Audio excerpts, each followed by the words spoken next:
Welcome back to my class, dear student. You are here in my educational channel, and today we are going to solve a monthly test paper of subject English which you have given today. So let's see the solution of this question paper. प्यारे बच्चों, आप सभी का स्वागत है हमारी आज की क्लास में।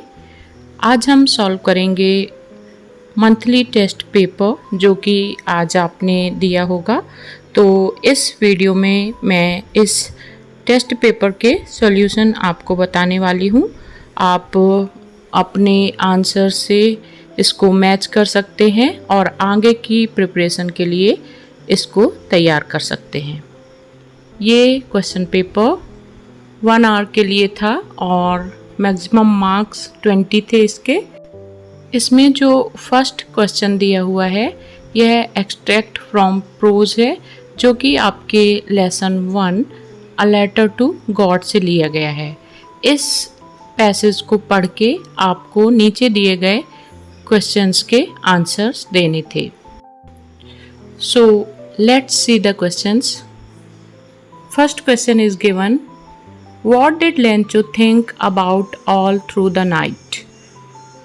इसका अर्थ है लेंचो सारी रात क्या सोचता रहा।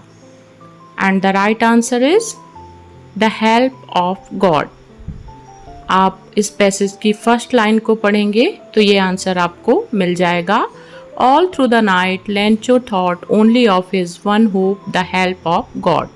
सो the right answer is C, the help of God. Next question, what does the phrase Lencho was an ox of a man imply about his character?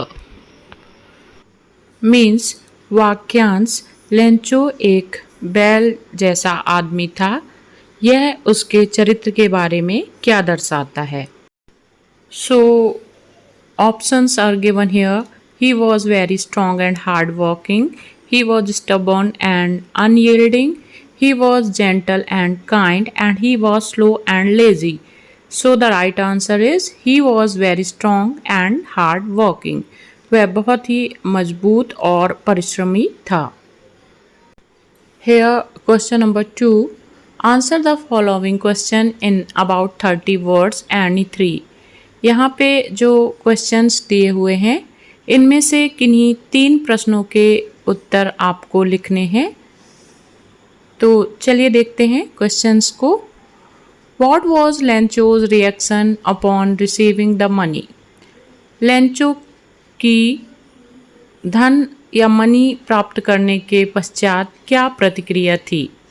So the answer is Lencho became angry after receiving the money because he demanded 100 pesos and got only 70 pesos. Next question is, why were the 2 national anthems sung? 2 राष्ट्रगान क्यों गाए गए? So you can write the answer.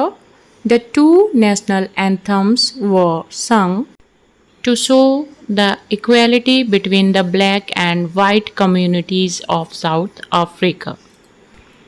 Next question is given here. What does courage mean to Mandela? Mandela के अनुसार साहस से क्या तात्पर्य है। And the answer is according to Mandela courage means triumph over fear. Mandela के अनुसार साहस का अर्थ डर के ऊपर विजय प्राप्त करना है। Next question, why was Lencho upset after the hell storm. Lencho upset दुखी क्यों हो गया था हेल स्टॉर्म के बाद।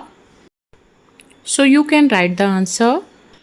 Lencho was upset after the hell storm because his crop was completely destroyed by the hailstones. Lencho दुखी इसलिए था क्योंकि ओलावृष्टि के बाद उसकी फसल पूरी तरह बर्बाद हो गई थी। And now let's move on the question number 3 which belongs to poetry section, and question is given here. What incident changes the poet's mood in the poem The Dust of Snow? किस घटना ने poet के mood या फिर हृदय को परिवर्तित कर दिया? And the answer is, the poet was standing under a hemlock tree when a crow swooped down on him the dust of snow. This incident changed poet's mood. Poet hemlock tree के नीचे खड़ा हुआ था और तभी एक crow अर्थात कौवे ने उसके ऊपर बर्फ के कुछ कण गिराए। इस घटना ने पोएट के मूड को परिवर्तित कर दिया। Next question is given here, how does the tiger terrify the villagers? Tiger बाघ ग्रामीणों को कैसे आतंकित करता है या डराता है? Answer, the tiger terrifies the villagers by snarling around their houses. Tiger ग्रामीणों को उनके घरों के आसपास गुर्राकर या दहाड़कर उनको आतंकित करता है या फिर डराता है। Snarling means गुर्राना।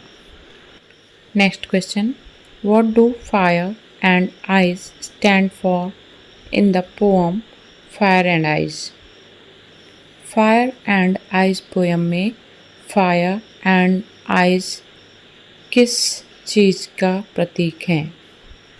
Answer, in the poem fire and ice, fire stands for desire and ice stands for hatred.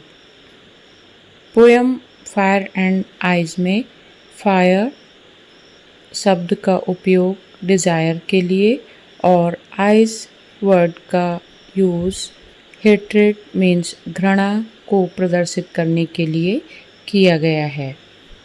अब क्वेश्चन नंबर 4 में 3 क्वेश्चंस दिए हुए हैं, इनमें से कोई एक आपको करना है। मैं तीनों का आंसर आपको बता रही हूँ।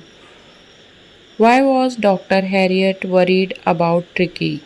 डॉक्टर हैरियट ट्रिकी के बारे में चिंतित क्यों थे?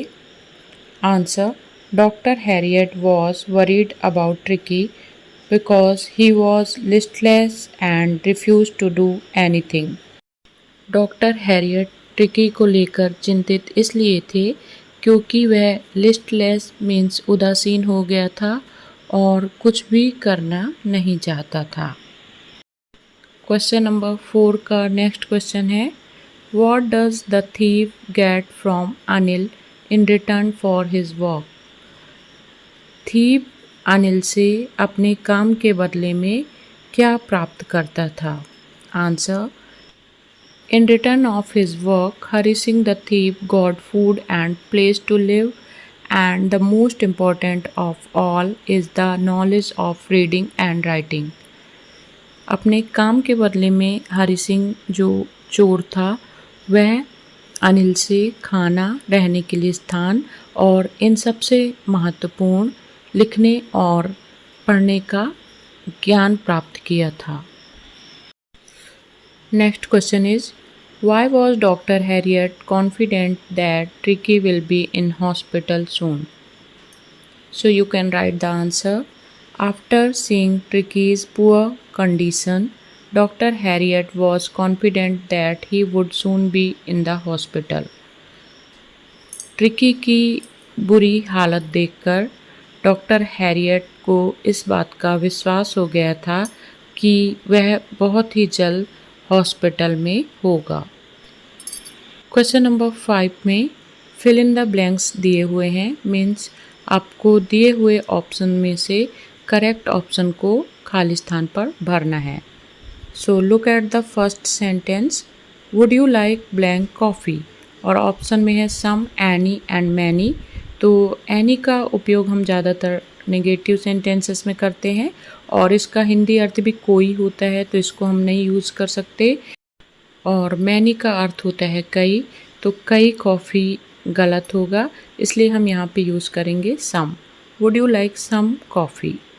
और सम का यूज़ हम ऐसे क्वेश्चन में करते हैं जब हमें आंसर यस में मिलने की उम्मीद हो। Next question, this is the book blank I bought yesterday. Who, which and हुम दिया हुआ है, तो हुम ऑब्जेक्टिव केस के लिए होता है, इसलिए हमें हु एंड विच से चुनना है। एंड हु का यूज़ हम लिविंग बीइंग्स के लिए करते हैं, इसलिए यहाँ पे बुक है तो हम यहाँ पे लिखेंगे which. This is the book which I bought yesterday. And now see do as directed. The tall man is my uncle, the tall man is standing in the corner. इसको हमको एडजेक्टिव क्लॉज से जोड़ना है, तो हम इसमें the tall man को जो दूसरे सेंटेंस में दिया हुआ है इसको हटा के हम यहाँ पे हु ऐड करेंगे। So the right answer will be the tall man is my uncle who is standing in the corner. And second sentence में हमको नेगेटिव में चेंज करना है। He has been living here for 2 years। तो यहाँ पे हम हैज़ और बीन के बीच में नॉट लगाएंगे और हमारा आंसर होगा he has not been living here for 2 years। And question number 6 में आपको 3 टॉपिक्स दिए हुए हैं, इनमें से किसी एक टॉपिक पर आपको 50 वर्ड्स लिखने हैं। So you can write paragraph by your own self, and if you feel difficulty, I am giving the link of importance of trees, so you can go through that video, and I hope you can solve the monthly test paper with the help of this video. And for your further study you can subscribe this channel. Thanks for watching this video.